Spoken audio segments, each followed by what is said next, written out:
Well, so far, Minnesota judges have released 3 men from prison because of bad forensics practiced by the former Ramsey County medical examiner, Dr. Michael McGee. And that may be just the beginning. Tonight, the story of one murder 31 years ago and Dr. McGee's controversial use of a common forensic test. Here's Tom Lydon of the Fox 9 investigators. 31 years ago this week, a murder mystery unfolded in one of the safest enclaves in Minnesota, Big Lake in Sherburne County. Linda Jensen's body was discovered by her husband in their bedroom. In another room, their toddler in a crib, undisturbed. Jensen's nude body was partially covered by a comforter pinned to her chest with a knife. But it was a killing with few clues. The sheets of the bed were missing. No fingerprints, no sign of forced entry into the home. The case would hinge on the autopsy performed by Ramsey County medical examiner Dr. Michael McGee. Dr. McGee testified Jensen was stabbed and strangled while being raped, that she was killed between 8 and 10 o'clock that morning.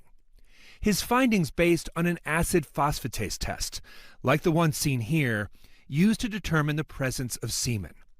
Based on the intensity of the purple color of that positive test, Dr. McGee came up with a time frame for the killing.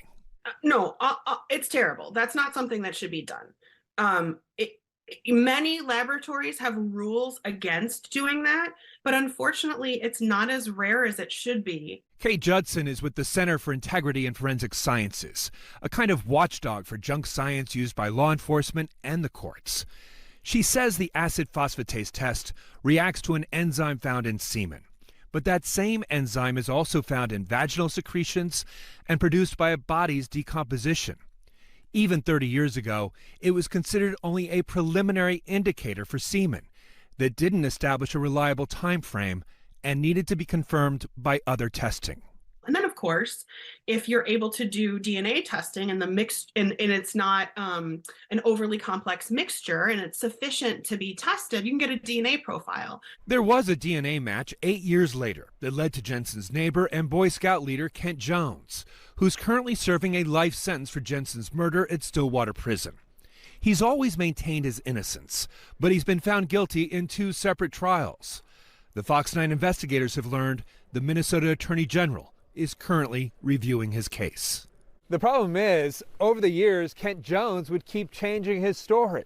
At first saying he knew nothing about the killing, then admitting he had had an affair with Linda Jensen, but didn't remember when they had sex. Finally admitting they had had sex the morning that she was murdered. Dr. McGee's testimony and this acid phosphatase test would provide the time frame for the killing. Dr. McGee used the same test with Alfonso Rodriguez in the murder of Drew Shadeen. Dr. McGee testified during the death penalty phase that the acid phosphatase test showed Shadeen was raped 24 to 36 hours before she was killed and had stab marks around her neck and body. But experts said those marks were likely caused by scavenging animals, and elevated levels on the acid phosphatase test were likely caused by decomposition, because the samples didn't contain any sperm. Forensic experts testified they would never use or interpret the test in the way Dr. McGee did, to establish a time frame. In a scathing rebuke last month, a federal judge said Dr. McGee's testimony was unreliable, misleading, and inaccurate. Rodriguez remains in prison. But based on the Rodriguez case, the Ramsey County attorney is now putting McGee's work under a microscope, conducting an independent review of more than 70 cases where McGee may have provided pivotal testimony. It's my job not to protect conviction at all costs. It's my job actually to do the right thing, to do justice, and to figure out what the truth really is without fear or favor. But what if Dr. McGee was only part of the problem? Is there a concern about medical examiners giving the cops what they want?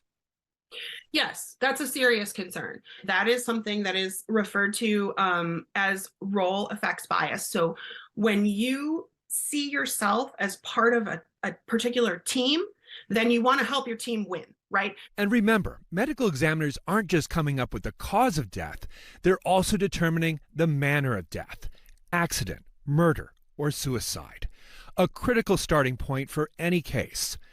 So if a medical examiner makes a mistake or overinterprets evidence, that conclusion may get adopted as gospel by homicide detectives. The prosecutor buys in and charges someone with a crime. A judge may allow unreliable evidence into a trial. And ultimately, it's a lone defense attorney who is left to challenge faulty, yet very scientific-sounding evidence that is often persuasive with a jury.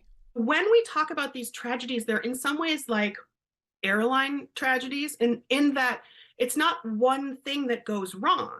It's one thing that goes wrong that goes unchecked or not properly addressed by others. Well, in a way, what you're telling me is even more unsettling, because what you're saying is it's not just the medical examiner who may have failed here. It's the prosecutor, it's the defense, it's the judge, it's the system. It's the system, yeah.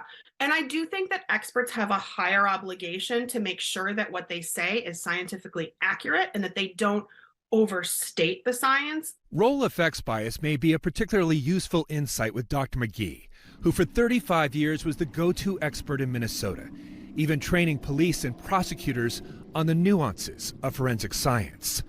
McGee was also his own boss, an independent contractor for Ramsey County, which paid up to $787,000 a year for McGee and his team, plus insurance. McGee was also president of a company that performed autopsies around the state and upper Midwest. His perceived credibility among law enforcement may explain why so many red flags with his work were ignored. For more than a decade, the Fox 9 investigators and others have reported on issues with Dr. McGee's work, including the case of Thomas Rhodes, who said his wife died in a nighttime boating accident.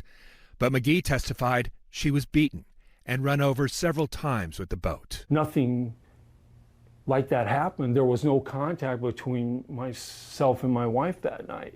Last month, the judge vacated Rhodes' murder conviction, citing problems with Dr. McGee's testimony. Rhodes left prison after serving 25 years.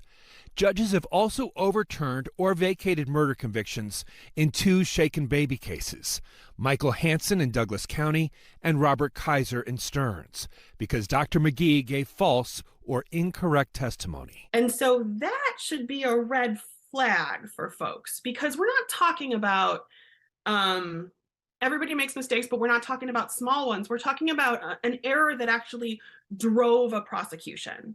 Kent Jones may well be the next case under the microscope. And Jones has long maintained there was other DNA found in the knife Linda Jensen was killed with. 31 years later, the murder in Big Lake may become a mystery once more. Thanks in no small part to the medical examiner everyone believed and few questioned. For the Fox 9 investigators, I'm Tom Lydon. Dr. Michael McGee retired 2 years ago as the Ramsey County medical examiner. The Fox 9 investigators made multiple attempts to talk to Dr. McGee. He has not issued any comments on his cases since the latest review of his work.